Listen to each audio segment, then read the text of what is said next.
Yo, yo, yo, round the EcomiVerse. Yo, round the EcomiVerse, episode 47. Let's go. We got Danny the Bull, Patient Hodler, Doctor of Stuff, and the real Randy Chavez. Woo! Hey, How What up, exciting. how's it fam? going, guys? Hi, Danny. What's up, guys? What is happening? I think StreamYard is a bit slow today. It said 0 viewers, now it's just jumped up. We're over 30 straight away. So I don't know if they missed the start. My wife actually watches this show every day live when we do it, and she said sometimes it cuts off like the first 30 seconds, so she fully misses the intro. So that probably happens to most people. They just see us like mid conversation. Yeah, it doesn't seem like we were on for 42 seconds. Weird. Yeah. Okay, well, everyone say hello to Danny. We were stuck in advertisement or so. We got some of that merch going, guys, around the EcomiVerse. Woo! It's exciting. It's exciting. So we got a lot of FUD this week. Who wants to do some FUD busting? Who feels like that? What FUD are we busting? I don't know. We got and one says EcomiVerse is on his deathbed. No, it is not. We're episode 47. So when he says EcomiVerse, does he mean us because we're around the EcomiVerse? I think he means Omi. Does he mean like the VeVe-verse? No, I think he thinks VeVe's doing well, but Omi's not doing well. I think that's okay. So Ecomi is on its deathbed. But then he says it's going to go into a 20x because that's bad, right? That's only outperforming Bitcoin by like 4 times. Typical bear market activity, 20x. I don't go for these coins. Yeah, we don't go for 20xers. Where's and one from? I don't know. Does he know what deathbed means? I don't think so. He's probably like 18 years old.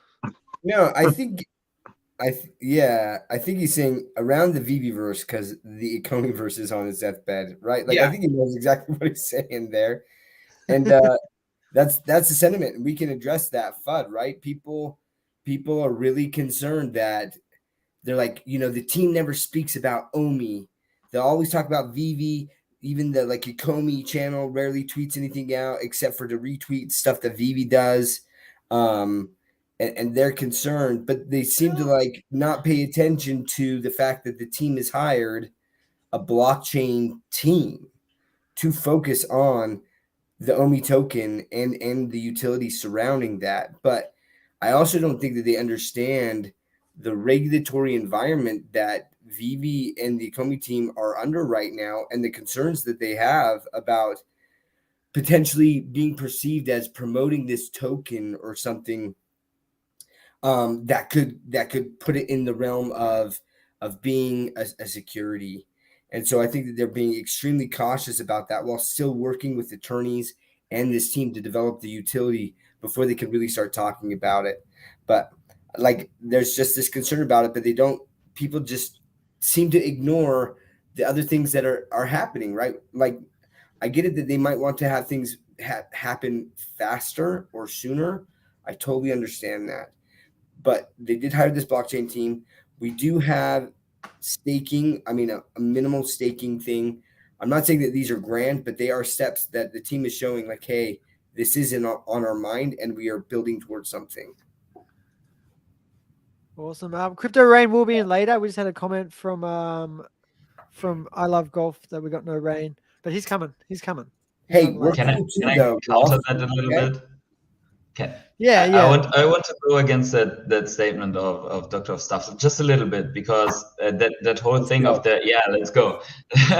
The whole thing of the that being so worried about the regulations and so on. So I don't know, if I look at the altcoin markets, like top 200, top 100, whatever, everything's pumping, everyone is talking, everyone is tweeting. It's like, okay, then Ecomi is the only project that is worried about regulatory issues, because apparently from Chainlink down to, I don't know, Unibots, Roll Bitcoin, and I don't know what, no one is really worried about that.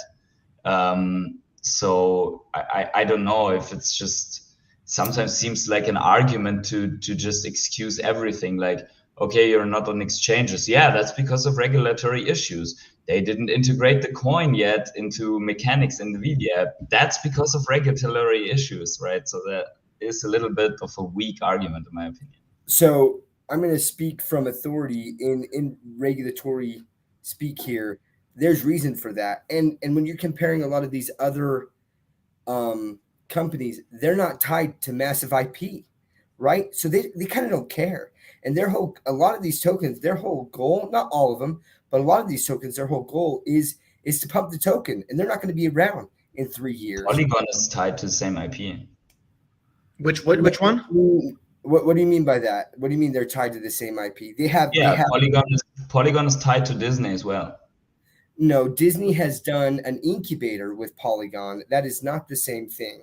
Polygon doesn't have their approved licensed IP that Polygon is issuing on that Polygon is developing that and issuing that, and it's tied to the Polygon token. So it's not a comparison. I think it's more than an indicator, than an incubator. It's like partnerships with the biggest brands, like sports brands and everything. It's not only an accelerator program. But there's a difference between hey, we're going to have these things on our blockchain, and hey, these things, there's going to be an integration with the Polygon token, right? And the utility of the Polygon token and this IP tied to that. I mean, so I get it. I don't think that they can excuse everything and say, like, oh, everything is a regulatory issue there. But when VeVe is dealing with Disney, and they are dealing with Marvel and with Star Wars, and those attorneys, they have to deal with those guys' attorneys too, and saying, hey, how is this going to impact these things by bringing the token into like a concern of, is this a security? Does that also put eyes on the NFTs as, are these securities, right? Because some of that still hasn't been vetted and everything. So I think that they're really just tiptoeing around that issue until they get more clarity. But like I have a lot of the OMI token. I want them to talk about the token. So it's not like I'm sitting there defending them, but I am trying to point out like reality here. And half of these projects, I mean, Danny DeBull did a video where he talked about all of these like top 10 coins or top 20 coins from the last bull run. How many of them are actually even here anymore, right? They die out. And so their whole purpose, a lot of these things, is to just like pump the token as much as possible, extract as much value, and then knowing that they're probably not going to be around in 3 to 5 years, where VeVe is like, we're going to be around in 50 years. It's a completely different mindset. I think it has less to do with the IP and more to do with VeVe's double-sided business model, right? Where they have half of their business is like real-world revenue through VeVe, where they're generating, fiat and money and credit card purchases. And then the other side is the crypto side of the project. And in my opinion, I feel like they don't want the crypto side to hinder the real-world revenue generating side. So it's kind of like a blessing and a curse, all these things that we love about the project, right? Even, whether it's the IPs or the fact that they're generating real world revenue when a lot of these projects don't generate anything, that's also kind of holding them back in the full implementation of the token. Because when you look at other tokens, like there is no mistake that, Sand is the native currency of Sandbox, or Mana is the native currency of Decentraland. Whereas, when I asked David last week, what will the integration of OMI look like in VeVeVerse? It was kind of like, well, we have to wait and see. So it's interesting to watch it play out. Yeah, we've got some really interesting discussion in the comments as well. Oh, we have a special guest. Yo, hey. Crypto Rain, welcome. Hey, there he is. What's going on, everyone?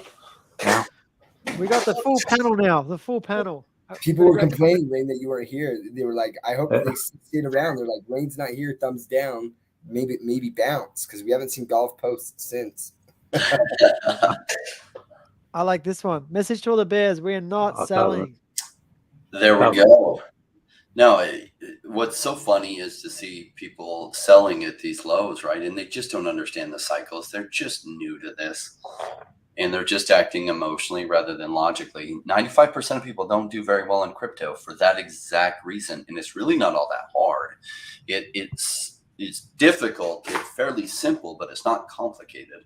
It's literally buy low when everyone else is running away, and then wait till everyone is running towards it and take profits. And some people just have the hardest time doing that. 100%. I saw some comments on OMI, right? And they're like, oh, it's just underperforming everything. I'm going to focus all my time on everything else. Maybe, But does that mean that they're buying things that went 5x over the past 2 months and passing up something that's on the biggest sale ever? Because if so, I can't say I understand that. 100%. Yeah. I just want to quickly address one comment here by OG Vault. This guy was fudding me in Twitter saying how, ooh, look, I've got a screenshot. You only have 50 viewers, because he was looking at like one YouTube channel that had 50 views. Like, we actually are sharing this show between 4 or 5 different YouTube channels, as well as 2 or 3 different Twitters. Okay, we actually hit 265 live viewers last time with David on, and right now we're over 100. So I know OG Vault that you probably get like 20 viewers max, so you don't believe that's possible to get 200, but we get more than 200, guy.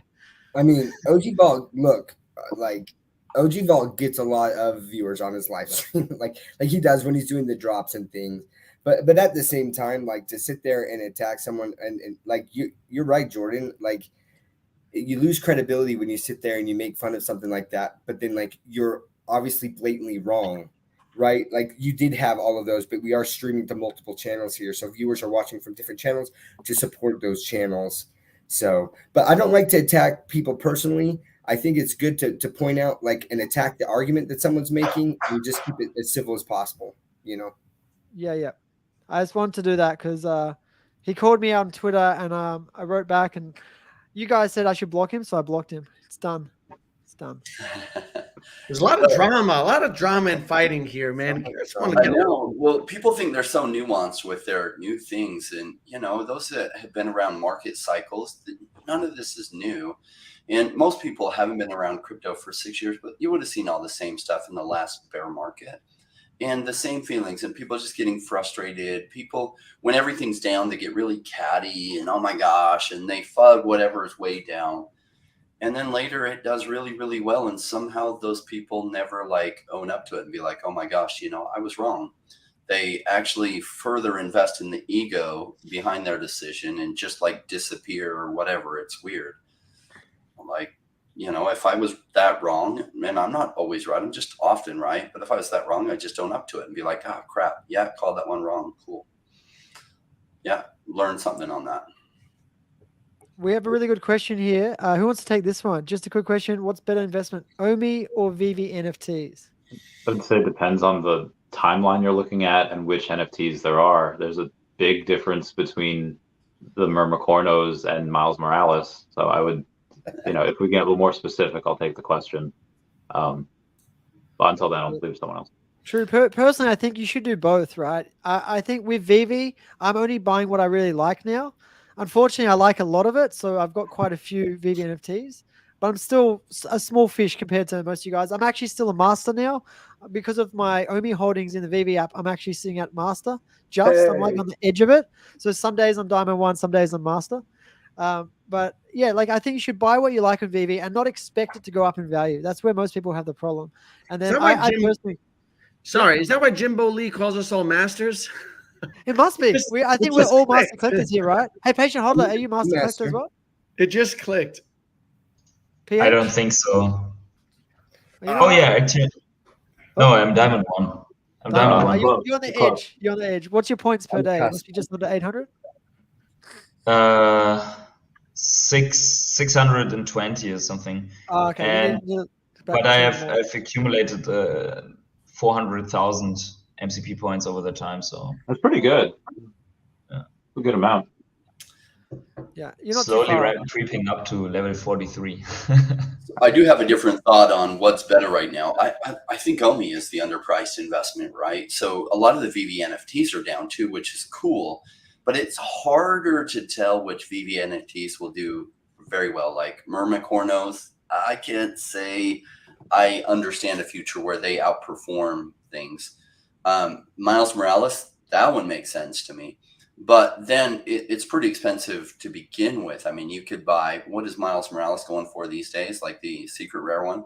He had 3 sell this week. 6,800, 8K, and I think somewhere in between. So it depends on the 10 million OMI. What's going to perform better, 10 million OMI or the Miles Morales secret rare? And the hard thing about the Miles Morales secret rare is you can't sell half of it.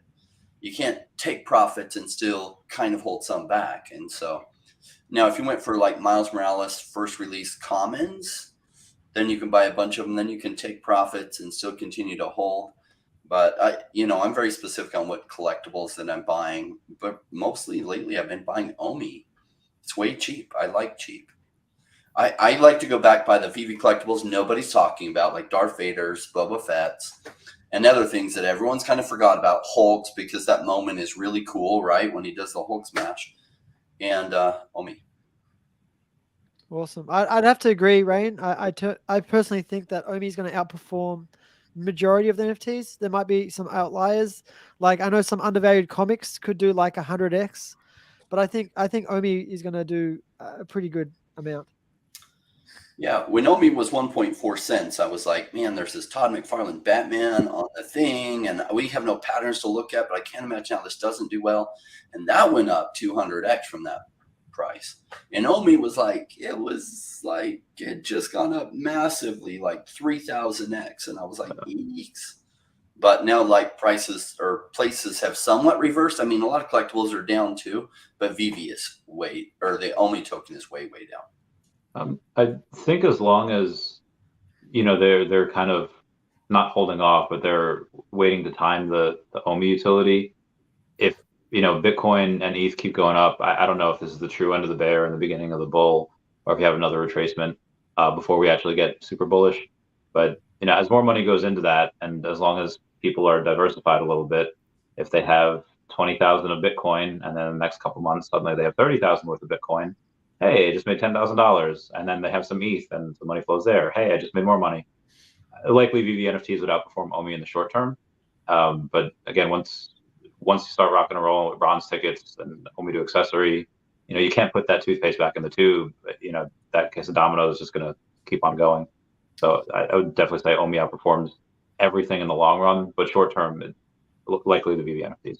Yeah, likely. Like people keep expecting VeVe or Ecomi to talk about it that much. Why would you expect them to talk about it? The U.S. regulators, the SEC, is still going hot and heavy after crypto companies.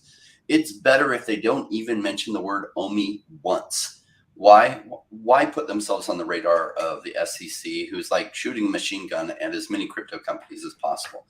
Just don't bring up Omi. Don't have the team talk about Omi at all. I'm cool with that. I get why. Now, is the SEC being fair? Well, one judge said they were being capricious and whatever else. So I think the judge might be onto something. So, I assume most people watching this would have seen that SafeMoon got I guess sued by the SEC recently. Well, they got locked up. A lot of you guys will know about SafeMoon, right? Like they were stealing money though from their liquidity pool. So, that's not. They were scamming you. That's why they were arrested for it. But then the SEC was also saying that they were selling unregistered securities, right? So they call it SafeMoon a security, and that's the danger. I mean, you look at XRP and the lawsuits that they've had to go through, right, and everything like that. It's a mess, and so companies don't want to put a target on their back if they don't need to. But at some point it will bankrupt most companies. Now, maybe it doesn't bankrupt Ecomi, but maybe it does. And so it's just like, it's better not to poke your head up when the machine gun is firing. I think more than anything, I think what people want is just forward movement on the token, right? Implementation and further development. I'm curious on Rain's thoughts for you said like maybe it could bankrupt the Omi token. Like how much did XRP and Ripple spend on that lawsuit these last years? Well, they spent $200 million. So almost no companies in crypto have those kind of funds. Okay. So worst case scenario. There's already some precedent now. So you wouldn't have to spend as much because them going after SafeMoon is a security. If SafeMoon has the money to fight that, they're probably going to win because there is now precedent that people buying it on an exchange, even a DEX, is not a security. This is just the SEC trying to further establish dominion over crypto and declare everything they possibly can as a security. For whatever reason that's on their agenda, Anthony Scaramucci, is that his first name, was talking about Washington, inside Washington. And he said basically Elizabeth Warren for stepping down so that Joe Biden could get enough support to win the primary against Bernie Sanders, she got some heavy rewards promised to her. And one of those rewards was that she would have full sway over what she wanted to do with the finance sector, which she put her man in, Gary Gensler. Is all starting to make sense with Elizabeth Warren and the anti-crypto army. When he said that, I was like, oh, that makes so much sense. Because where is this whole anti-crypto narrative coming from? Because if you listen to 2017 Gary Gensler, he was a different person. In fact, he would be trying to lock up 2017 Gary Gensler. Like 2023 Gary Gensler I'm surprised he hasn't pressed charges against 2017 Gary Gensler. So what the heck happened to him? Because 2017 Gary Gensler was shilling what now would be securities. Yeah, we need that timeline to cross so they can both disappear. Yeah. Amazing. So at one point, like there was another former regulator saying that if a judge came out and said you were acting capricious, like for most people, that would be a career-ending decision as the chief regulator. So that didn't go well, and he's trying to get some last wins. And for some reason, he has enough backing that he's still continuing with this fight. But if there's a couple more decisions that go really poorly from him, all his political capital is going to be spent, and they're going to have to surrender those arguments. So that's crazy that they tried to, once again, declare SafeMoon as security. But if you get tangled up with the regulator, they have a lot more money. Like for them, they might have spent $50 million fighting Ripple, and Ripple had to defend themselves, might have spent $200 million.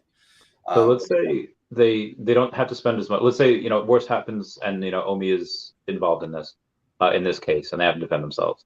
Okay, 150 million. Likely VeVe or Ecomi by themselves right now, just on their P&L on the balance sheet in the war chest, probably does not have that. I did a video on this the other day, estimated 20-ish, between 20 and 30 million. But if they go and they say, hey, we have a ton of equity built in our company, multi-billion dollars, let's just say minimum is 2 billion or max is 2 billion. They go and they sell, and they have to sell a piece of it, let's say 10%. They get 200 million, 150 is used for that. And do they want to do that? Probably not, at least not for that reason. Yeah. But either do that or die. And that's, so in the worst case scenario, yeah, it would take X amount of more time and it would, cost a blue bloody fortune as in 150 million, but they'd be fine. They could do it. So the key takeaway is don't expect them to talk about things that are going to cause the problem. It's kind of like asking them to speed past a cop. Like, why would you want them to? And why would you want them to talk about the token? And just that kind of flouts things in front of the regulators, and it gets the regulators' attention and puts the target on their back. Don't put a target on your back. Just keep doing what you're doing. Like Danny said, just keep working on the utility and other things. Just keep doing the development. And don't expect that they're going to be dumb enough to answer questions like that. And I would just ask you not be dumb enough to ask questions like that until there's more regulatory clarity from the US. Most of the other countries, it's somewhat settled.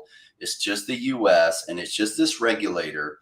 Most of the lawmakers seem to be behind the crypto space. It's just this regulator still trying to act like a cowboy, even though he's lost some big battles. And he has won some. He's got a bunch of people to settle, because if they come to you and they say, pay 3 million or defend yourself on this, you're like, defending myself, I might spend 100 million. Most of them just paying 3 million and saying, yes, we're security, we're sorry, what he wants to do.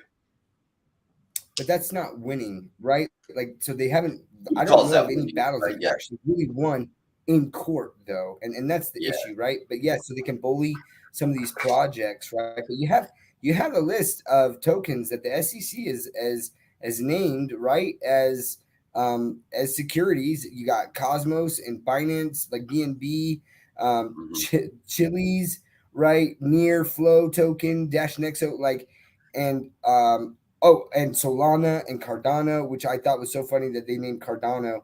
But that's the thing, right? They're throwing out all of these names and seeing what sticks. And again, if they can bully a lot of these companies into just settling, they're going to do that. And so it's better just be cautious about some of this, right? But those aren't directly at those companies, or that's directed towards Coinbase, right? So that's their new tech. No, they also directed lawsuits towards all those companies too. Towards Cardano? I don't think so. Solana, I think it's my understanding is that they've issued. They're not individual lawsuits against the projects. I thought they had declared them as securities. No, I think they were labeled securities in the accusations against Coinbase. That's what I understood. They're as going well. after So Coinbase there's as actually selling. no process going on them. They just said those are all securities. Yeah, and you're selling them. As far as I understand. Yeah. And, But my and the understanding judge is has that they're already also settled issuing- that issue. That doesn't mean, and I don't think they're challenging it. So that makes the lawsuit by defense by Coinbase, who thankfully has funds to defend themselves, much, much, much better. Hold on, I'm looking for the information because I believe that the SEC has also issued certain documents that are saying it's basically like an action that like we are going after you, but it's like a request for information, or I'm trying to remember what the term is called here. I'm blanking on it for right now. But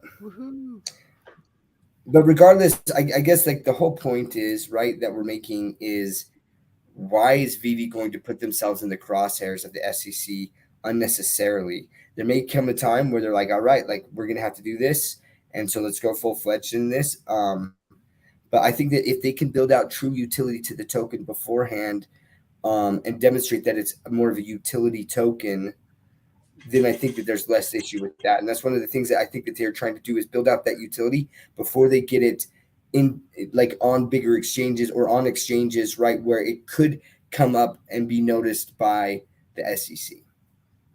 But I do think that one of the things that people are concerned about is the changing utility, right? And how the last OUP article stated that it was going to be used in VeVeVerse and it would have multiple utilities in there. And then you get a shift in like hesitancy from David.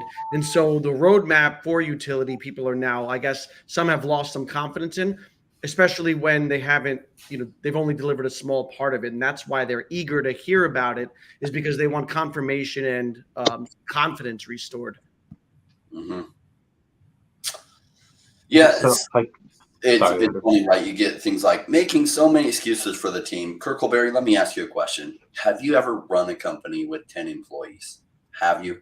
Like, really? Have you? And if you have, fantastic. So you get it, and you get the difficulty of running a company probably with 100 or 200 or 300 employees. And then it's difficult. So making excuses, I don't know. I was concerned 12, 14 months ago when I felt like their development team wasn't what it needed to be in order to fix things fast enough. And then they got that squared away in the right direction. And since then, I'm really impressed with what they're doing. So I guess you just are holding them to a standard that maybe I'm not and everyone else here isn't. Why you're holding them to that standard, I don't know. I think it's lack of business experience, but maybe I'm wrong. If you've got I graduated business consulting. I worked for Accenture for a number of years. I did real estate. I've been around a lot of business, and maybe I'm way off on this because I could be. And you might have run a 1 million person company and you might know 100 times more than me. And if so, I'd love to be wrong. I'd love to see it the way you do, because if that's your background, fuck, I need to be listening to you. And by all means. But if you haven't run a company with more than 10 people, just maybe there's some things you don't understand about the logistics behind how difficult the problems they're trying to accomplish are. But this is also an international company that has to deal with international laws, like laws all over the globe, And so it's not even just as simple as a company with 10 employees in some state or some, county. Like, this is an international company. And so, look, I think that we bring this up to make counter arguments to things, but like, we do listen to the concerns of the community. We take that into consideration. Then we're saying, well, here's my thoughts on these concerns. This is how I'm viewing it. That doesn't necessarily mean that we're right. Like at the end of the day, right? I'm not in those meetings to understand truly what those conversations are, but I'm telling you, I have a lot of experience in understanding the regulatory framework of in the financial industry, and I've seen things like that and the concerns that companies talk about like that. So that's where my voice is coming from. Yeah, I don't know. I think I have to also go a little bit against the statement that someone has to have run the company with 10 employees and I don't know what to be able to criticize the behavior, the communication of the team at the moment. Because otherwise, the consequence of this is that I also cannot make positive content about Ecomi and VeVe because I've never run a company and cannot judge in the positive way as well. So yeah, I don't know. I think it's just we should be discussing the facts, what is coming out, the communication and everything. And I mean, if he's upset about his investment or stuff that he has invested, how it performed, and based on what has been said, then I think he doesn't have to be a CEO to do that. Well, that's not specifically what he was doing there. He was criticizing us defending the team. In other words, he was dismissing our arguments as, oh, you're just defending the team. That's what I was attacking, because that statement should be attacked. Now, if you don't agree with our arguments and stuff, that's fine. And just say, shoot, I'm still concerned about this. And that's a fair argument. If you're saying, oh, you're making so many excuses for the team, it's like, yeah, that's the part that I didn't find cool. And then that was specifically like, have you run a company? Because you say we're making excuses. Maybe we're trying to provide clarity for how difficult the things that are on our end. We all just want them fixed like this, but there are logistical complications to that.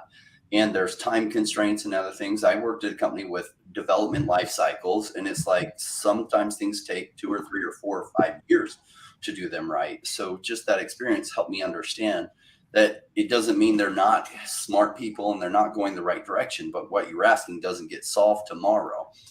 And so, yeah, specifically, I was calling out his specific thing of, you're just making excuses for the team. And so then I was asking for clarity on his background, because maybe he doesn't understand the difficulties there are in that. And that's why he feels like it's just excuses. I was going to say, I will agree with the Alchemist here. That would be great if we could get a roadmap, and a sort of updated one. And I believe that might be happening towards the end of the year, start of next year, just from things I've heard. Obviously, speculation. We don't really know, but potentially, we've got that event coming up in January next year in France, right? The Crypto XR one. And if you guys look on the website, it literally says soon with the OMI red circle on the website. No, I think that someone, have you looked at the website? Yeah, it's on the website. I got a screenshot from the website. On the website, for it's sure. on the website. But VeVe, the Ecomi team didn't make that themselves. There's somebody that's doing the event did. It's not necessarily an OMI holder. Yeah, right. Yeah. So we don't know. But here's one thing. And David Dan's there. It's important to not look at VeVe in a vacuum, VeVe and the Ecomi team in a vacuum, right? And we can say, what else is like the space doing? So, for example, like Bored Ape Yacht Club, right? One of the biggest decentralized, like everyone points to Bored Ape as this Web3 giant, and they're doing everything right. But they made changes to their Ape coin, right? So the plan was for Ape to be an in-game currency in their minigame Lord of the Mara.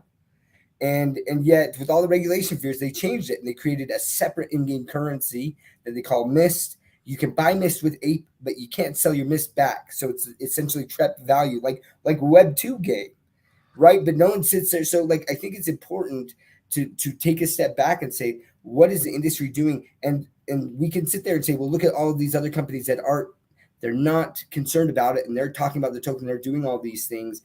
But then what about the major companies that have a lot of money at stake, like Bored Ape, and what are they doing, right? Because they plan to be around in longer than 3 to 5 years, and how are they handling things? And we have a perfect example with the Ape token and how they've changed what they initially said they were going to do, right? And so when we say, oh, this is the same excuse that's been happening for 2 years, correct, because there has been a lack of regulatory clarity around crypto and the token and what is considered security for over 2 years.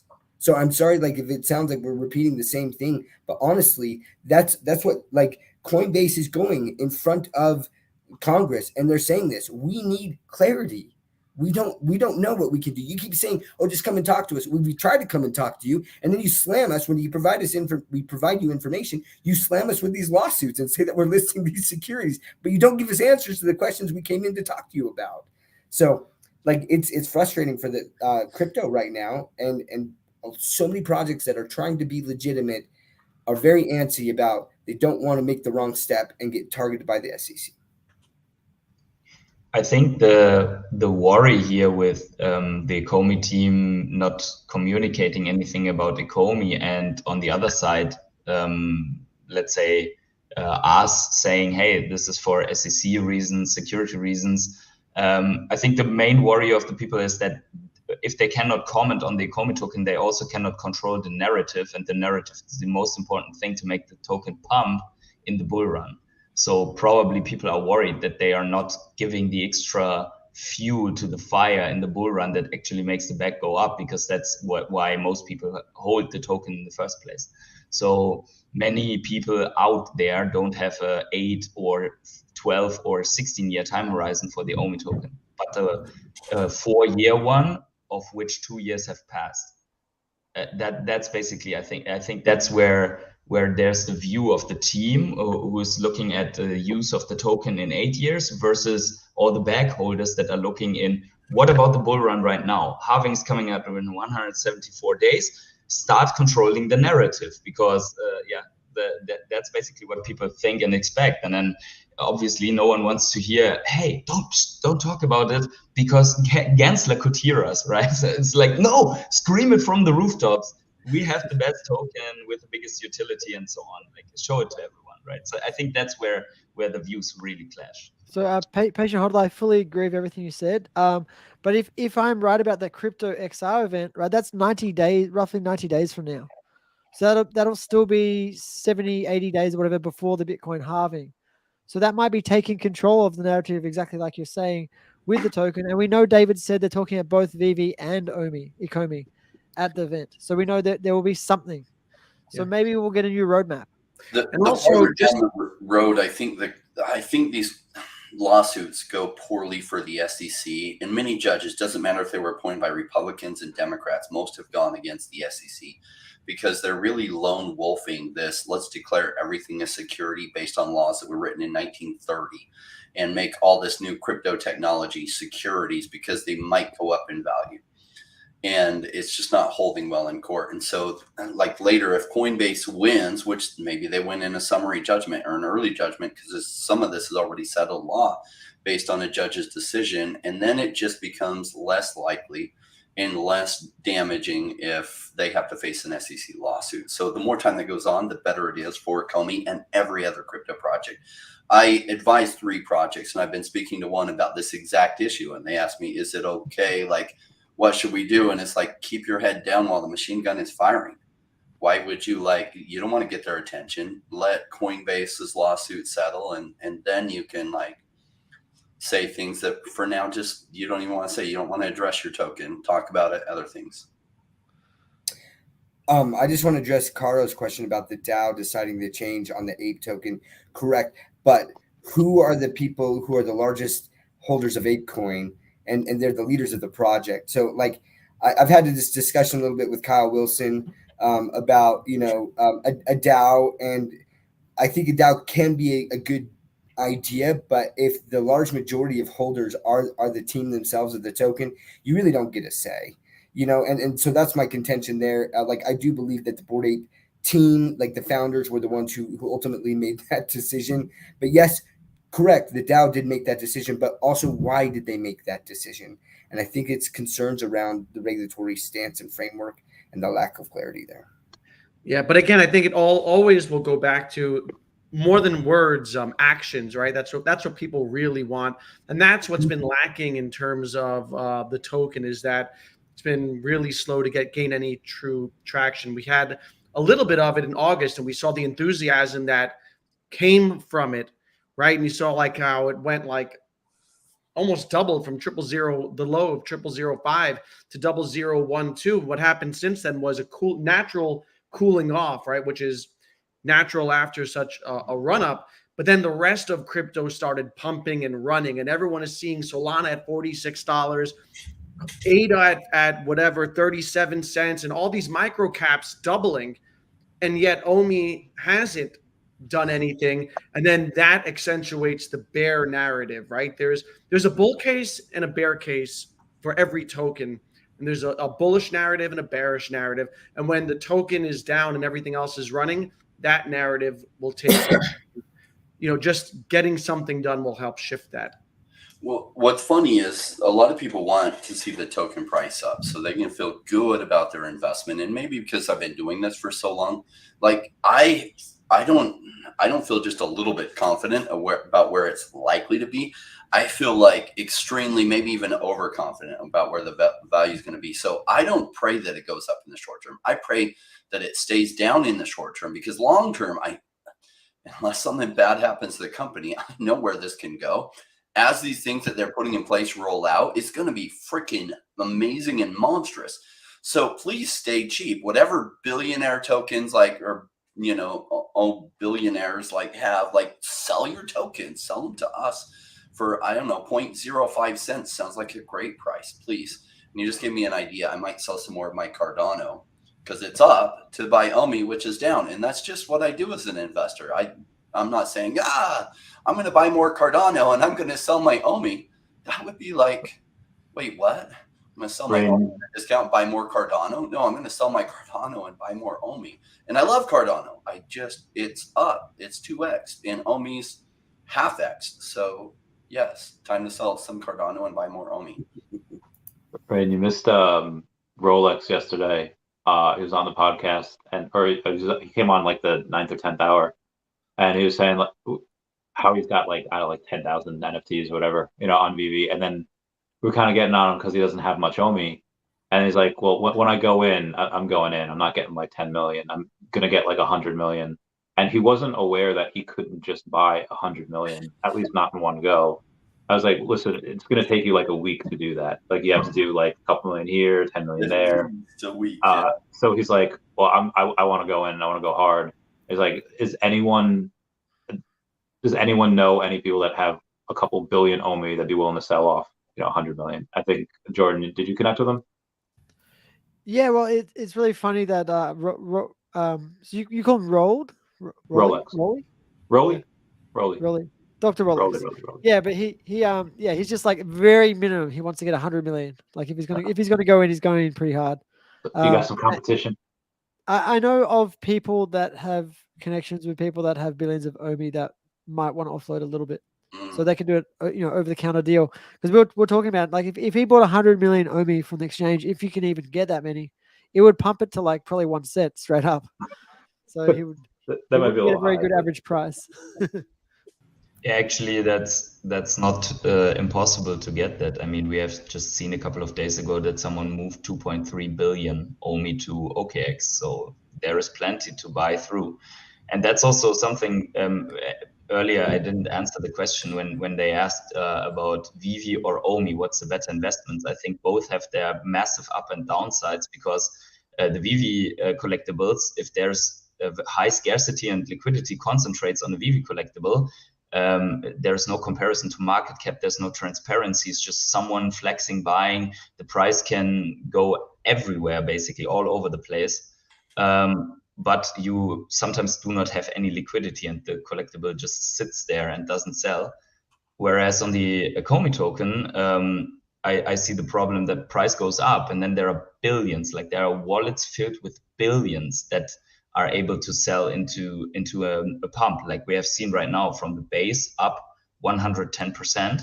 And then we saw some wallets getting active again that have more than $1 billion in it, way more, and selling into that. So I think there's massive excitement needed to burn through that initial selling.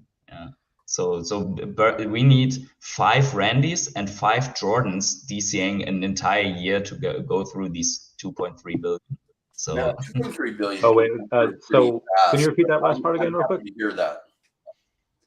What do you say? The price stays down for 3 months with OMI, and some people get so mad about that. But it's why not DCA in? And some people put their bags in, and they just want to see it go in. They don't want to put in another penny till they get confirmation that it can go up. And I get that. I was once new to crypto too, and I felt similarly. I'm not new to crypto anymore, and I do not feel that way anymore.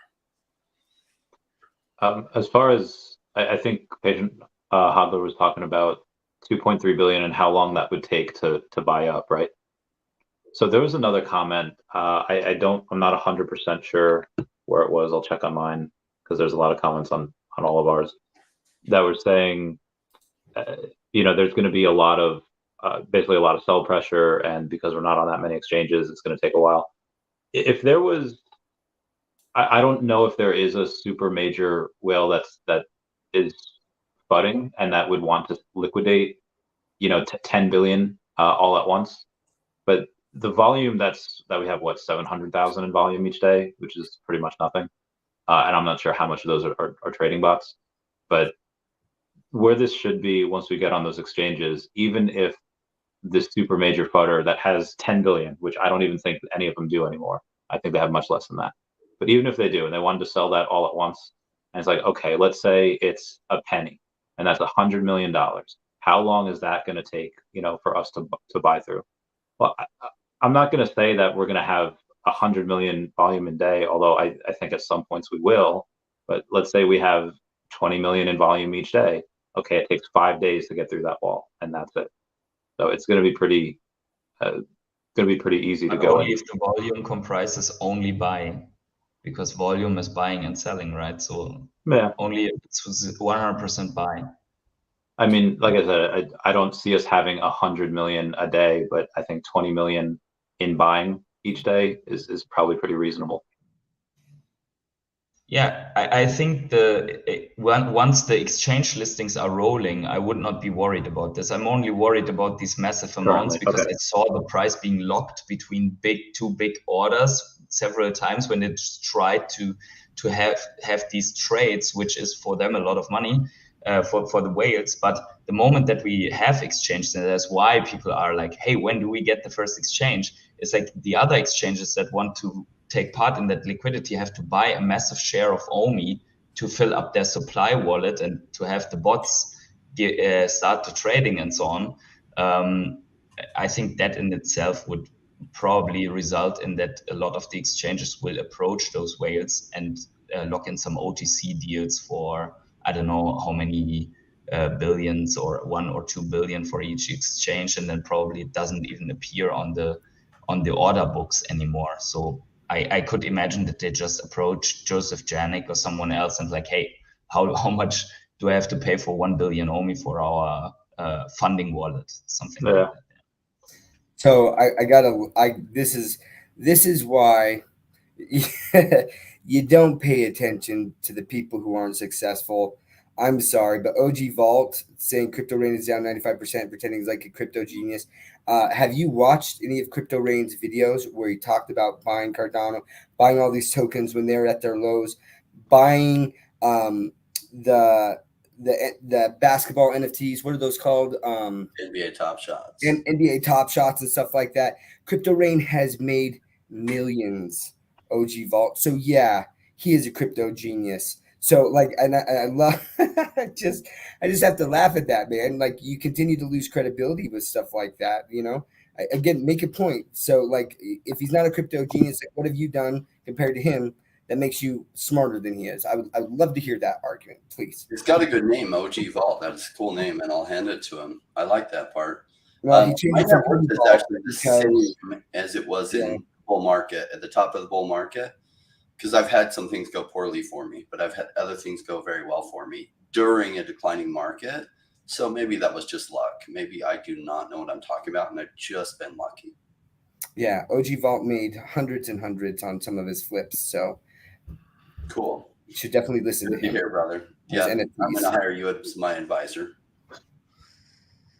So. Yeah, maybe I should too. I mean, I maybe just buying Tesla super early and Pokemon cards and high-risk lending. It was probably because I was lucky as well. I don't think it had anything to do with intelligence. I should bow down. You're just repeatedly lucky, Randy. I should bow my head in the presence of greatness. Yeah, I do take risky decisions. I've had some companies I've invested in completely fail, and some go 1,000x. So it's like I deal in the risky space. Not as risky of a space as when I first came in. I no longer touch meme coins and haven't for years and other things. So I've kind of narrowed and focused my risk. But some of the stuff is early stage startups I invest in. I invested in Ecomi when they launched, and that was a risky period. Like David said, the chance that they were going to make it was like 0 chance. And I invested in them as they were early days raising money. And my chances were low that they would succeed, but they did. What year was that, Ryan? Is that like 2017? 2018. 2018. Man, that's crazy. So that's 5 years. And most of those people that invested then, they're up like 20, 30x, right, from the bottom. Most of those people sold in the bear market. Like, it's just crazy that a lot of these people don't have vision. Like my friend who put together the fund, guess what he did? Now, he sold some right away when the token first launched. He made some money. He sold the rest of his bags over the bear market, and like he only made a tiny bit of money. Why he sold his last distributions at such a loss, I just don't get his choices on that. Like, I would have just held it, and then it went like 3,000x from the prices he was selling his remaining distributions at. Brother, come on. It's funny. So, I was going to say that MetaMask is a good way to buy and sell OMI right now. They've actually got a lot of liquidity in Uniswap. They didn't used to. What I was going to say as well is, just remember, we had less exchanges than we have now. We didn't have OKX when OMI hit 1.3 cents, and the daily volume was in the hundreds of millions of dollars of daily volume. So that's what we had last time with less exchanges than now. So I think with enough utility, enough exposure to the token, that we can still pump even without more exchanges. Obviously, we want more exchanges. That will help. But I don't think that's something we absolutely need. Well, I think that it was its first run, and usually a token's first run is its best run. Two, there was obviously, we know that there was more behind that in terms of like the Logan Paul stuff and all that other stuff that went on with the guy who used to work for Ecomi. So I think this time around, I think it will take some positive catalyst, which really aren't that much, exchanges and utility. But I do think that we need some more this time. Yeah, for sure. It would definitely help. I think the power is just higher if you are on exchanges and people can take profits from something like Bitcoin, Ethereum, and roll it directly on that exchange into another coin.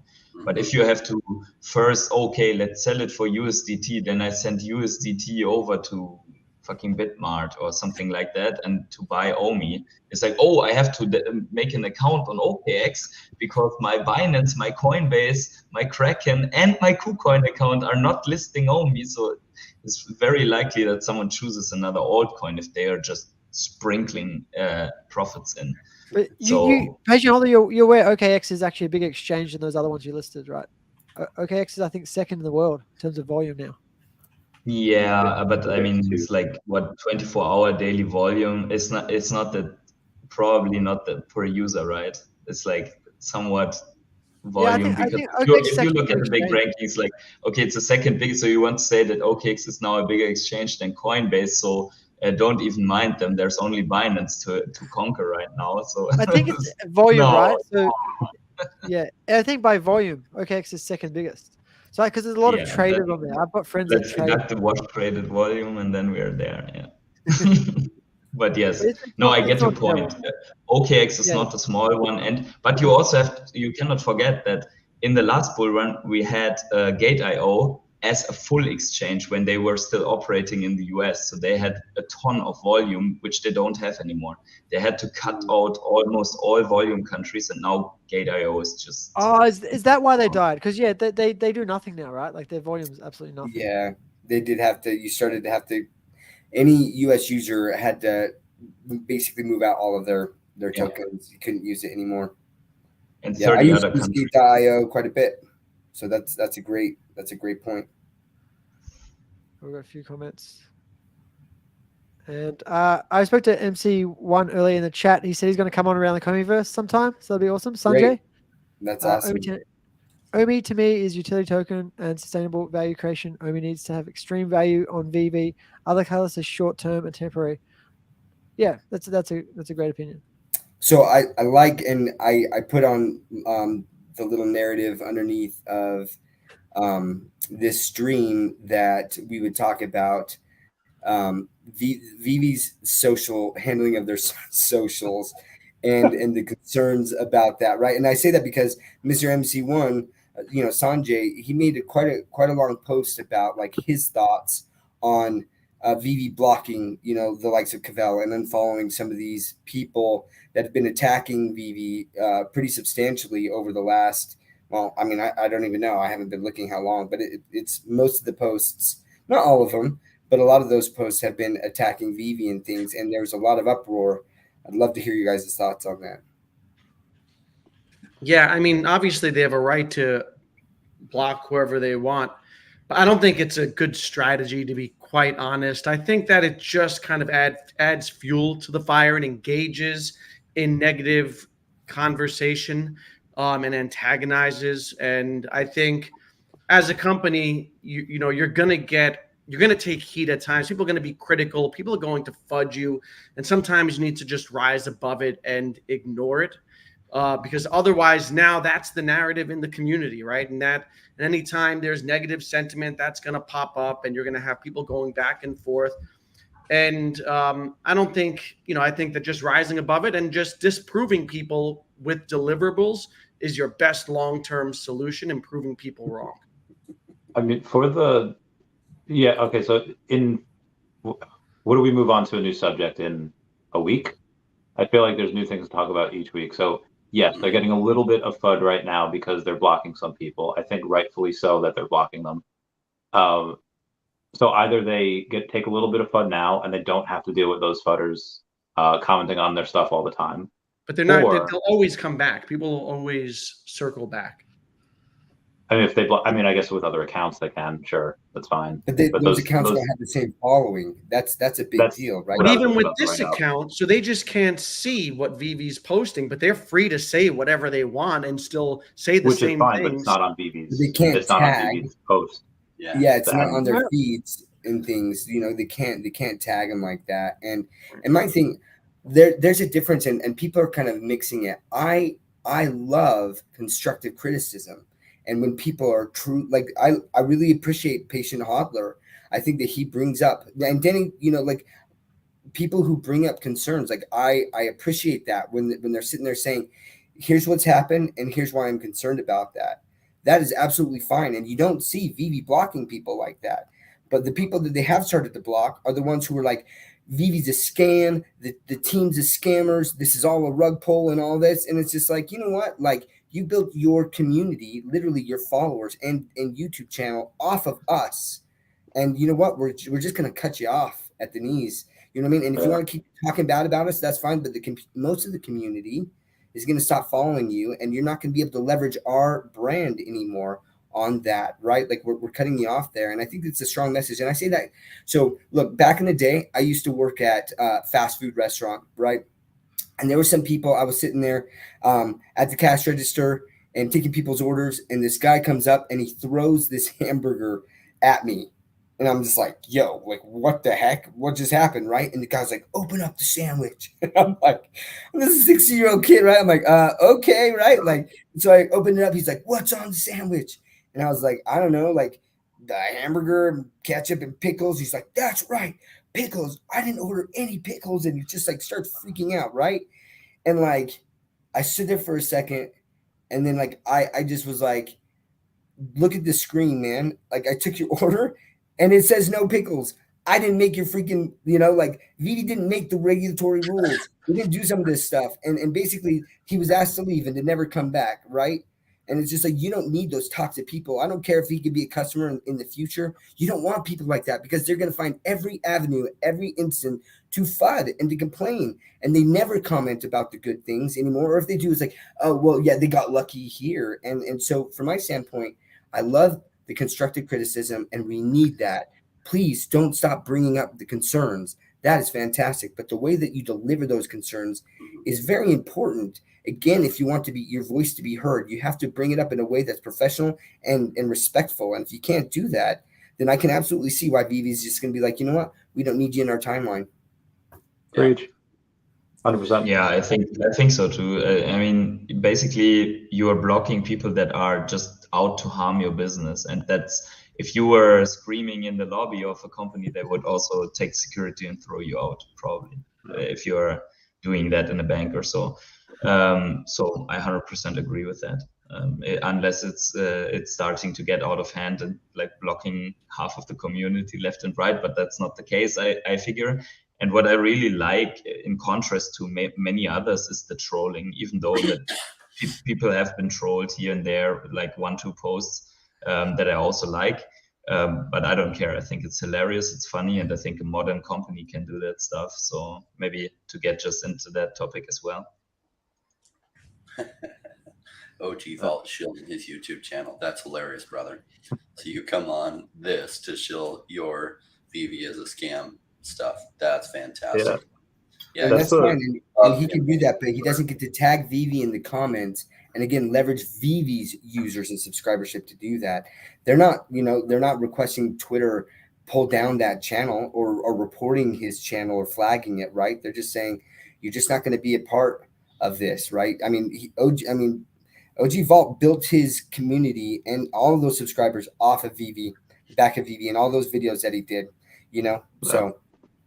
I mean, also having VeVe a great time to say a year from now, or even 2 years from now, let's set a timeline. Let's have a discussion. Let's just see how Omi did from here and make your picks. I don't see you making any picks. I don't see you saying Solana or this. It's really easy to criticize everything, but what are your picks? What are your 2 top ones?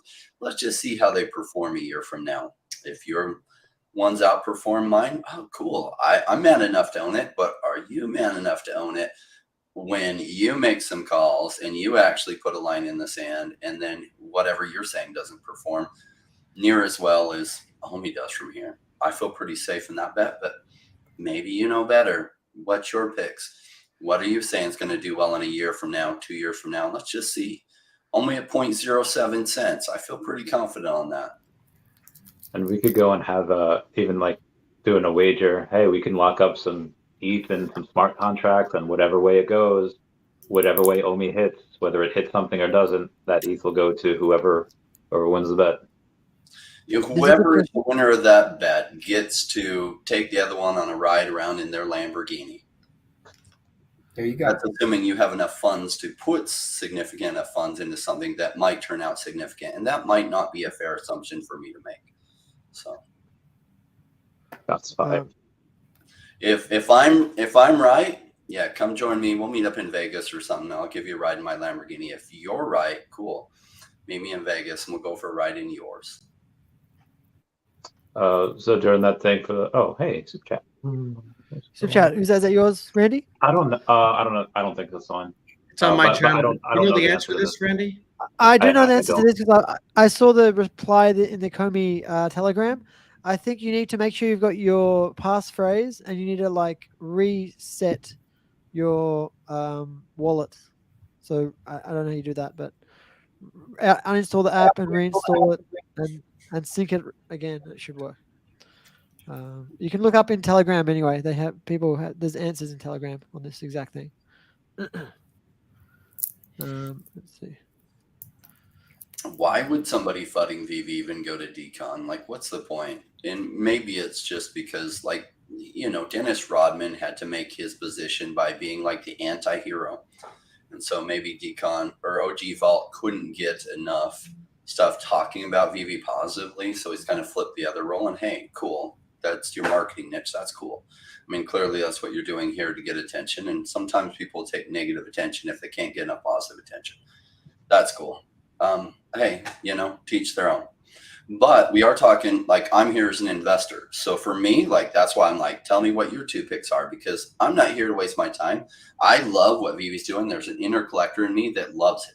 But the investor in me loves it even more because I see good potential here that could pay out. Now we're dealing in a realm of, risk and reward and taking chances. It's the kind of chances I look for, and I'm excited about what the possibilities are. And it'll probably play out well for me. Jordan just put up a comment about something about the Super Bowl. I wanted to bring something up and get opinion from you guys. Apple Vision Pro. What? Oh, yeah. It's the Apple Vision Pro. Yeah. Gotcha. So this started out as a joke in the Gold Silver logo chat. Someone's like, hey, how much to take out an ad on the Vegas Sphere?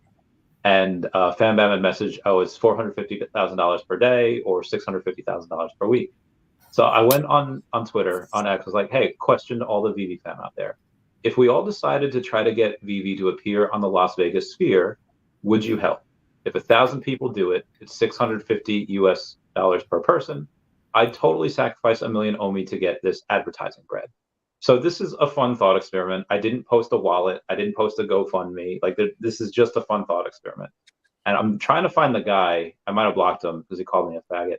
But he said that I got so much hate on this because like, oh, VeVe should do their own advertising. VeVe should do their, which agreed. But this is not me saying, hey, let's do it so VeVe doesn't have to. I just thought it would be really cool because no other project could do this. I don't think there's any other project out there that the community would want to do something like this without having to ask the thing. I think it would just be a huge flex.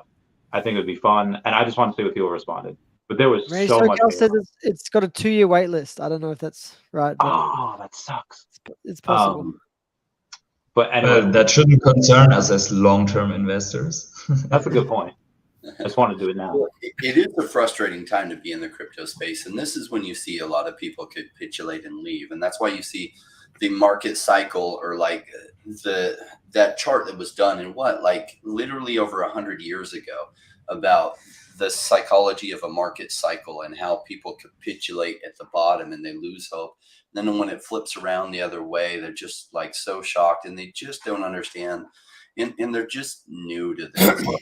Has VeVe taken longer to do things than we wanted? Yes. Is that normal in business? Yes. Microsoft, need I say anything more? Have you ever in the early days downloaded like Microsoft Windows 2000 when it came out? Same problems. Did Microsoft still do incredibly well? Incredibly well from way back then. So this is normal in business, and crypto, like people funding crypto at the bottom, happens every cycle. This is nothing new. Yet most then listen to people like that and sell, and that's why I like to address it very directly. And then they miss the opportunity of a lifetime because they listen to somebody who doesn't really know what they're talking about, thinks that they're making new novel arguments, and they're not. They're old, tired arguments. They're just new enough. They don't realize they're old, tired arguments. And unfortunately, that steers some other people the wrong way because they have a loud voice. And so is it fair to give somebody like that so much attention? No, not really. But who it's fair to is all the other people listening. And I feel sorry for a lot of the audience members that already understand this. And so to them, it's just like, I already get this.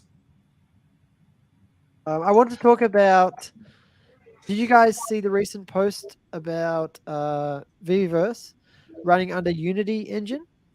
And they are going to be running it under, what's it called again? Oh, I've forgotten. Unreal Engine 5.1. I think they said at the end of this year or start of next year, we'll be actually running Unreal, and I'm so looking forward to that. You need a really, really good computer for that. That said, they did say originally they said you were going to be able to use online cloud computing, so that might still be an option. So if you don't have a really fast graphics card, you might be able to pay a small amount to be able to use online cloud computing to do that for you. But more than likely, it's going to run way, way better if you have a really fast graphics card. RTX 3500 plus. Only computer guys will know what that means.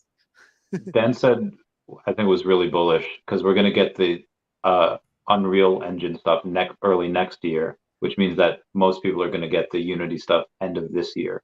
Now, maybe he misspoke, and maybe I'm misinterpreting and trying to be super bullish, or maybe I'm not supposed to be. But to me, that says that a lot of people are going to get the lesser version of Unity this year, which I'm pretty excited for.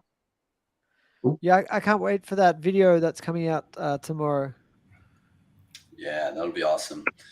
I've got to actually bail, guys. I have another commitment that somewhat overlaps this, and I'm late on that appointment. But I appreciate all of your time and appreciate all the comments and the dialogue. Thanks for coming on, Ray. I appreciate you. See you, Ray. All right, I'll see you all next week. Some of you sooner. Awesome. He's gonna miss the Simpsons talk. Yeah. Who wants to talk about Simpsons first? Oh, me. I love Simpsons so much. So I'm a big math nerd too. And so for one of my birthdays, my wife, there's all of these math jokes. I don't know if people know this, but a lot of the writers either have like a master's or a PhD in mathematics. And so throughout the years, they have a lot of math jokes that they've inserted like in their episodes and stuff like that. And so my wife had given me this book of, like, that talked about all of the different like math jokes that they've done throughout the years. It's pretty funny, but so a huge Simpsons fan, grew up watching them, right? And people I'm sure have probably seen on Twitter that the Simpsons just did in their Treehouse of Horrors. So every year they do this Treehouse of Horrors episode where it's kind of like Halloween episodes, and they do different things. Well, this latest one was called what is it? The Bart token. Oh, Wild Barts Can't Be Token. A play on Wild Hearts Can't Be Broken. But it's all about basically Bart gets turned into an NFT, and then Marge has to. I can't remember what I haven't seen it yet. I was reading about it, but like she has to do something to basically bring back Bart from being an NFT, right? Yeah, she has to save him from the blockchain. Yeah, she has to save him from the blockchain, right? And on there, they basically show it's not a golden moment per se, but like it's like a golden moment of this character on there on a pedestal that's hovering above the circle pedestal. It's gold, right? And so since then, there's been a lot of traction where people were like, oh, the Simpsons talked about NFTs. And then there's been a lot of publicity on that Simpsons actually released an NFT on VeVe, right? And there's several articles about that. And then like, it's crazy. Some of the articles were even talking about how quickly they wrote this article and then talked about how VeVe responded to this. I see that and stuff.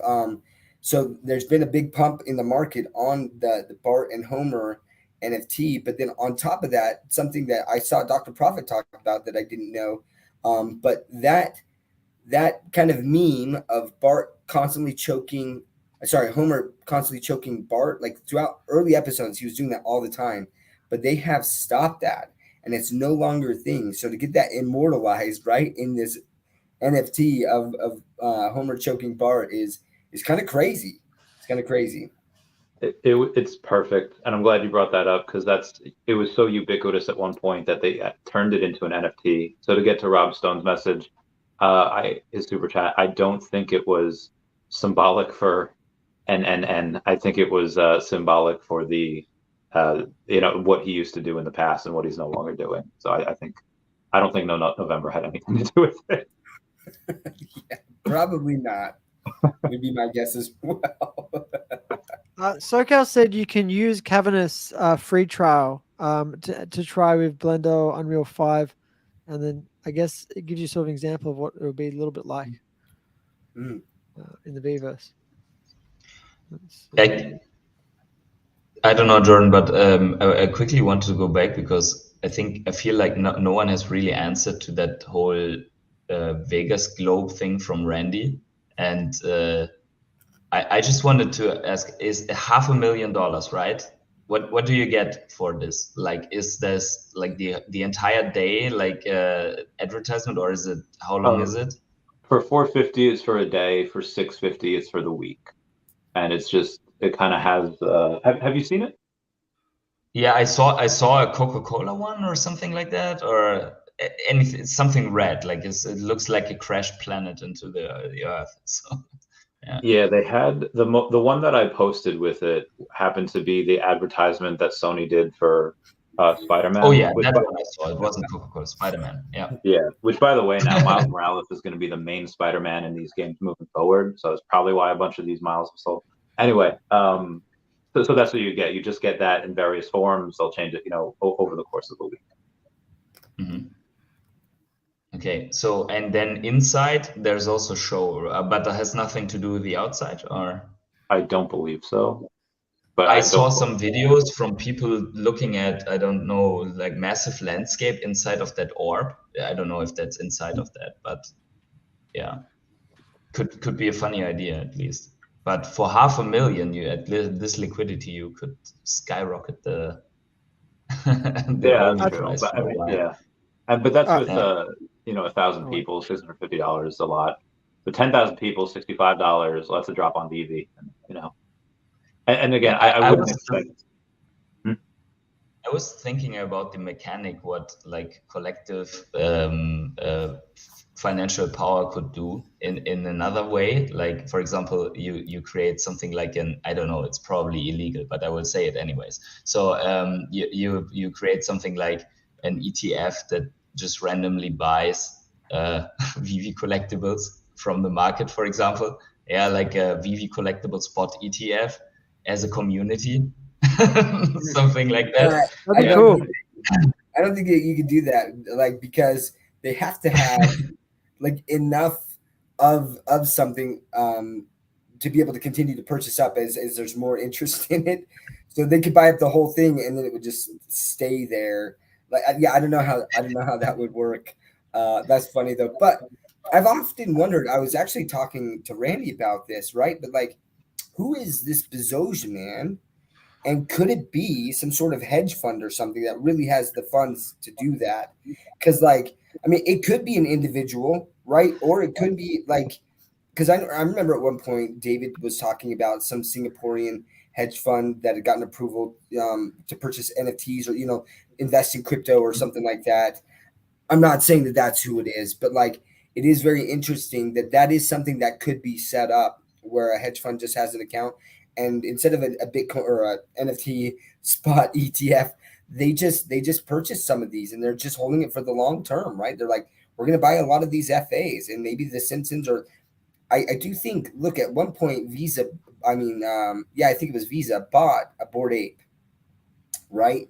And I think it was a marketing thing, but also like some of these companies could start saying, hey, we're going to purchase some of this IP because we do think like long term, this could be a thing. Insurance companies are constantly looking at investments and things. So if there's more regulatory clarity around that and how they have to account for that on their balance sheet, which there is a lack of clarity around that, especially with NFTs. We're getting more clarity regarding Bitcoin, which is awesome.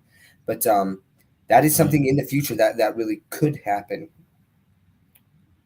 That's crazy to think about what you could actually do if you group up. Also, when some collectibles are out of range for people to get, like fractional ownership or something like that. But I would really love to see that. I think HSBC has this thing now for fractional ownership of gold, and each of these tokens are like 0.001 ounces of gold.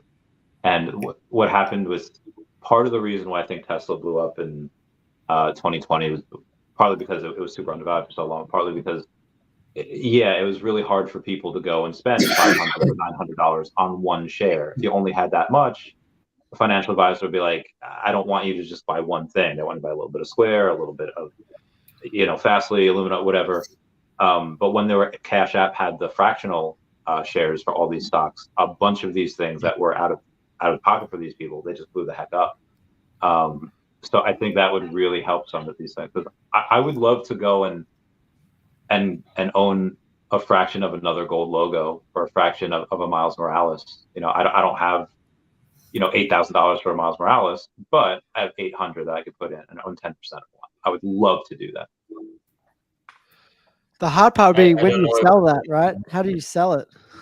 You could just sell your shares to someone else. Okay. We have a good question here. Do you guys, anyone want to answer this one? Yeah. I think we expect IP Worlds, right? But we're not sure about. Well, they already announced Ron English's Delusion bill. So like they already announced an IP branded world, and that's literally phase 2. So as soon as phase 1's over and we have the home space and we have Omi to accessory, IP branded worlds are literally that next phase that I'm sure they're already working on and have been working on for more than a year. Which ones they are, I have no idea. But the ones that we get, I would imagine be around Ron English's stuff. I would love to see like Cryptkins. I would love to see Marvel Mighties. I feel like that's too wonderful. But I think like any of the smaller stuff like that would be really cool. And anybody want to answer this one? When are you guys going to be disappointed if there's no news utility for Omi? So I said Jan-Feb next year. It's about Ideally, I would like to see those bronze tickets at least roll out by January, February. I don't expect it end of the year. Just really before having, I want something just because I don't want to hear all that noise and the frustrations. Because as you get closer to having, the anxiety will ratchet up for a lot of people. Patient Hodler, was that January 5th or May 1st? I think May 1st, right? Yeah, May 1st for us. All right. For the US, May 1st. It's May 1st. All right, yeah. You got to think that he's more patient than us, Randy. I would give him to the end of Q1. If there's absolutely nothing by the end of Q1, I would be quite crestfallen. Would you FUD? Would you get blocked by VeVe? For flooding? So there's. I feel like people only they never talk about when I criticize, and I remember like it was like a month or two ago, where I don't know if it was an AMA or if it was something, but they didn't mention Omi, and I kind of I remember that, Randy. I was watching your stream. Yeah, I remember that. And then I said, you were live streaming an event, the Discord maybe, and they didn't mention. Oh, it might have been. Yeah, I forget. Yeah, it was something like that. And I remember they didn't say. They said like the token. They just didn't say Omi. And I remember like, hey guys, you remember in 2016 when the Trump Hillary debates were coming out, and Trump for whatever reason couldn't say that he condemned white supremacists, and Hillary for whatever reason couldn't say law and order. Like, guys, they're just words. You can say it. They can say it, but so I feel like that was like the biggest time where I was like fudding, and I was like, they can't say it. But I feel like nobody like remembers that except for Jordan because he was watching it live.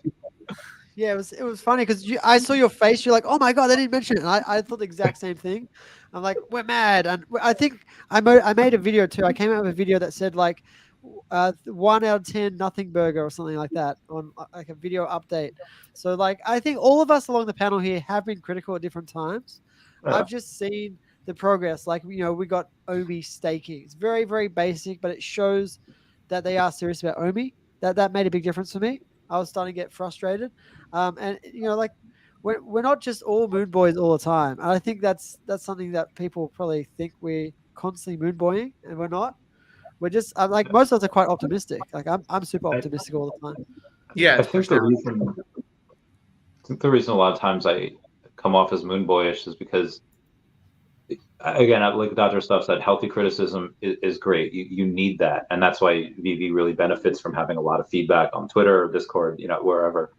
But a lot of the feedback is a little silly, when people's like, "Oh, Omi's on its deathbed," or you have people like, "Oh, the team doesn't care about the token," or "There's zero reason for VeVe to have the token," and it's like, I think even Danny the Bull said before about people having patience or expectations or confidence, and it's like, okay, well, is the team doing better now than it was a year ago? And what trajectory is the project going? And okay, they have more licenses and they have better tech. Like they were always making money. Money was never the issue. They have content out for the next 5 years, and that's very conservative. And at some point, what Rain and Dr. Stuff were saying is like, hey, we don't really like the way the tech is going. We don't really like how the app's not really doing too well. And in come Mitch and Nestor, and suddenly the app got a lot better. And it's, as long as it's going in the trajectory that you want and the thesis hasn't changed for the company, I'm fine. That's why I'm confident will not be shaken unless, again, the thesis changes or you see a big 180 in a bad way. I forget what we were talking about. Sorry. I was gonna say just real quick on that timeline. In the first quarter, and honestly, like I don't mind. I have definitely, so before I started my own channel, like I was on Crypto Rain's channel quite a bit. Like he would have me on like once a week, and it would just be me and him, right? And he would ask me questions about VeVe, and I comment on things. You can go back, and I talked about the concerns where I was like, I talked about the whole bot situation, and I'm like, VeVe is saying that there aren't bots, and I'm like, there's no way that that's a true statement. There are absolutely bots. And when people are like, oh no, it's just there's the amount of users and that's why you can't get any drop. And I was like, I'm sorry, I don't believe it, right? Like, and I talked about that, and I'm like, I think that somehow these bots are getting through, and maybe VeVe's detection systems aren't working there. I talked about the cash out thing and that there are regulatory issues there, but I was like this was promised. Like I have definitely harped on and brought up concerns and saying like, this is an issue and I'm concerned about that, right? I talked about this year. I talked about Sowu was talking about like they moved the goalposts in December of last year, which was like VeVeVerse end of year. And then we didn't even hear anything for 2 months, right? And I was like, look, if they're moving the goalpost, they've got to come out and say, like, this is a terrible communication strategy here, and this is where it's got to be improved. And that's when I started saying, if I don't see some improvements in their communication style, or at least like the building out, right? If they're not going to communicate it, start really building things out. And I'm like, I want to give Mitch some time, because if he did step into this role and he's got to build this cadence, that does take time to change a culture, of a company and the team, like it does take that. And so I said, I give them till the end of June of this year. And I've definitely seen the build outs that they've had, right? We got the MCP points that are calculating. We still can't use them. I am questioning, when are we going to be able to use those? I think that it's past the time. Now it could be that they're trying to implement the OUP, right? Because it's now like a combined synergistic program with OMI and MCP. And I'm just like, you've got it. Like there should still be something that you're helping out all these people who have been looking forward to this MCP and that you've been accumulating counting points for since March. You should be doing something there, right? Now, again, am I concerned? Am I stopping investing because of something like that? No, but I do bring those things up. I do think that those are issues that I think, and I'm voicing in a professional way to say, communicate something about that. Please let us know why. So if it is the OUP thing, I'm just making an assumption. Maybe it's not the OUP thing. We'd like to know more, right? Even if you can't give timelines, be like, hey, I know you've had these points and that have been accumulating. We're building it out. And here's some of the roadblocks, some of the issues. Awesome. It's about communication, transparency. Yeah, I think they were a little traumatized by their, by the backlash they got from overpromising and underdelivering in 2021.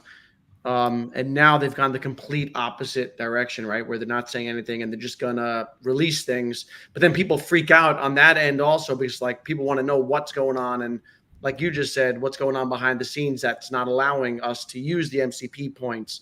So I think ultimately a balance of communication is necessary. Where you're communicating and telling people what's going on behind the scenes without giving them definitive timelines.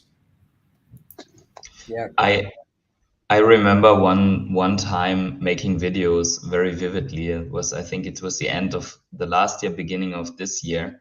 I think there was DesignerCon and they just had shown pieces of the VeVe-verse, something like that on DesignerCon. And I was telling on the videos and also thinking to myself all the time, from all the things that we need, you're talking about VeVe. Everyone is talking about VeVe-verse.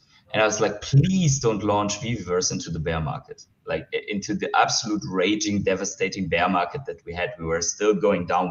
We hadn't, I think we had maybe bottomed, but no one felt that at the November. And I was like, please don't even think about it this year, right? And then obviously right now we are curving out and everyone wears VeVe-verse. But to be honest, for me, that was never a question that I want that first or that is something that needs to come out right now.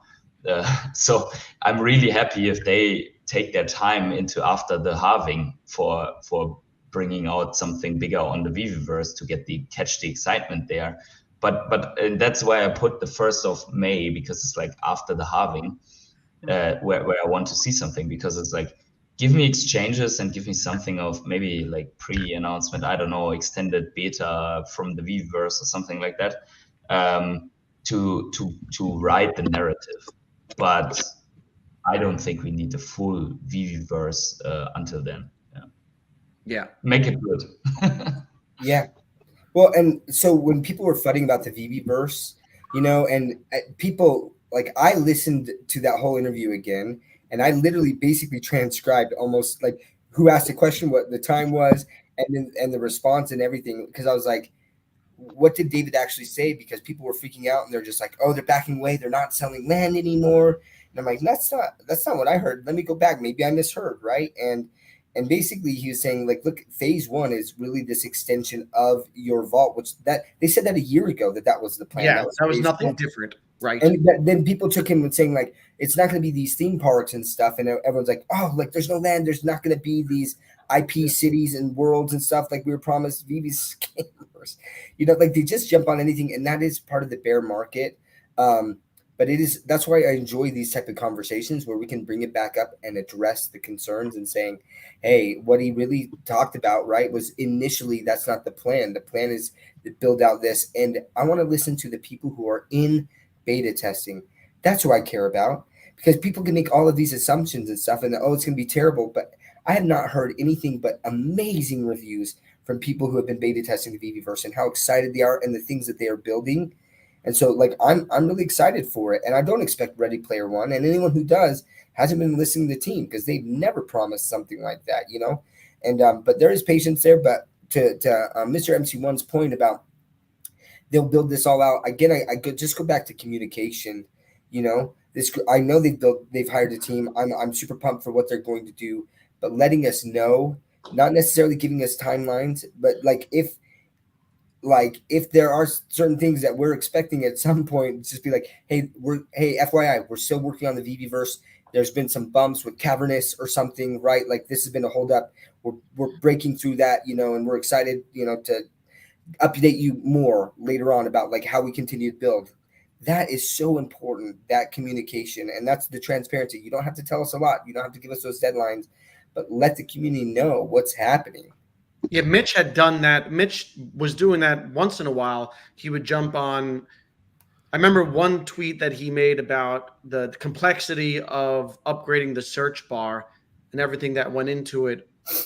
And I felt like that offers clarification. And for people who lack the confidence, they need that. They need that constant communication and just clarifying what's going on behind the scenes. Yeah. We've got a lot of good comments here. I just want to quickly go back to one. Crazy Dan said, patience is the key to success. Don't worry about the timeline for VeVe at all. Tech takes time. They do need to get Omi ready for the next bull run and exchanges before the halving. I think exchanges after the halving might be better. Yes. Like just after, maybe a few months after. So if you guys look at the price of Bitcoin, right? Like it doesn't just spike right after Bitcoin halves, right? It takes anywhere from 16 to 18 months before Bitcoin hits its all-time high, before then it starts dropping again. If you look at all the prior cycles, that's the timeline. So anywhere amongst there are tokens that hit narratives. There's a lot of different narratives that happen in those 18 months. So VeVe just has to hit at least one of those during that time. Because what's happening as Bitcoin is rising, right? People are taking profits along the way, and then they're taking those, and a lot of them do then fall down, or then average dollar cost average down into some of these like micro caps, medium cap tokens and things. And so if VeVe can just establish a lot of that during that time frame and earlier on, the better, right? Because then it has a chance to hit multiple narratives potentially as well. So awesome. I've actually got to head off soon, guys. Maybe 5 more minutes if you guys want to wrap it up. I'm really enjoying the chat already. God damn. Yeah, it's just gone like that. We've had a good one today. There's been some back and forth. I like all the pushback. I love having Patient Hodler on here, who's not quite a moon boy, so he gives us a little bit of pushback. And you know, Rain was sparring with OG Vault, so we had some good drama today. It's a feisty one, man. Yeah, it's all right. No, thanks for having us, Jordan, and for doing that weekly. I mean, I think it's good. It's like the talk shows that many people sit around the TV all the time, just better. And now people have a lot to do here, watching your EcomiVerse. So, and I appreciate going back and forth with you guys. I always say, like, after these live streams, I mean, it's 1:30 a.m. here in the morning, and sometimes my girlfriend asks, like, why, right? So why it's in the morning, sometimes morning stream, and then to work and so on. But I always say, first of all, I get a bunch of new ideas to think about, right? Going back and forth with Dr. of Staff, discussing with Randy, with everyone here, with Rain.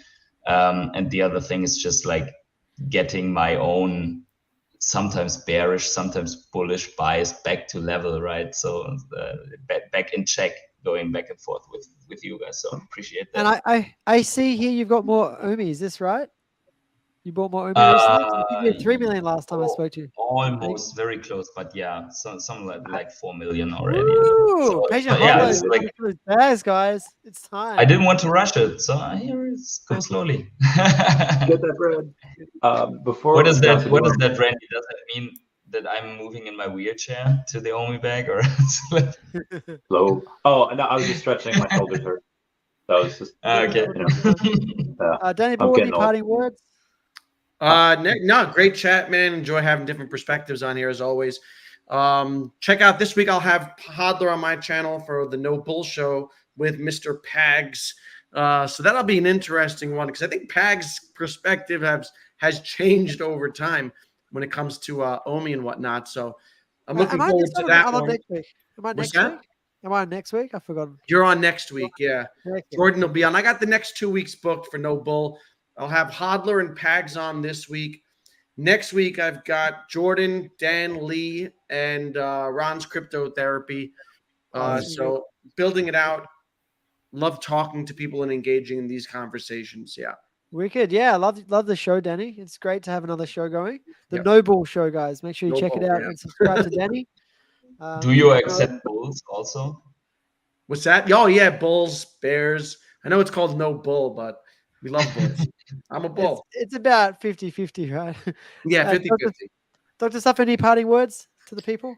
No, I appreciate you guys coming in every week and listen to this chat. I really enjoy this chat because, again, we get to hear comments from the community, and sometimes there are things that are brought up that I hadn't considered. And as long as we can try to keep it as civil as possible. I also have an announcement tomorrow. So Mr. David Yu will be coming on my channel, and we're going to be Crypto Rain and myself are going to be interviewing David Yu. So I have a post that's going to be going out here in just a little bit.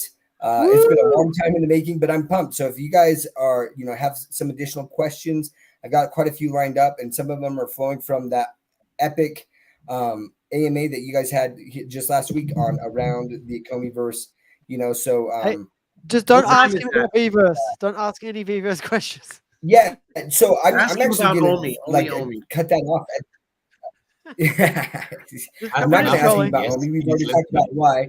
And then also the VeVeverse is Dan's thing, and there is something that's coming out early morning tomorrow that's going to address a lot of the things related to the VeVeverse, and that's not David's thing anyways. You can tell from his responses and stuff. He's like I sit in these meetings, and anything that Dan gives me some info, but he's not the best person to ask there, so super stoked for that. You're gonna have a post out there. It's gonna be at 5 p.m. Eastern Standard Time tomorrow is when that's happening. So your video? Was that the VeVeverse? Is that your video or the VeVeverse video? No, the VeVeverse video is in the morning. I think it's going to be super early morning is what I've been told, but I'm 5 a.m. Eastern time. Yeah. Okay. That's what I think that's just the podcast, right? And then the actual YouTube video goes 10 p.m.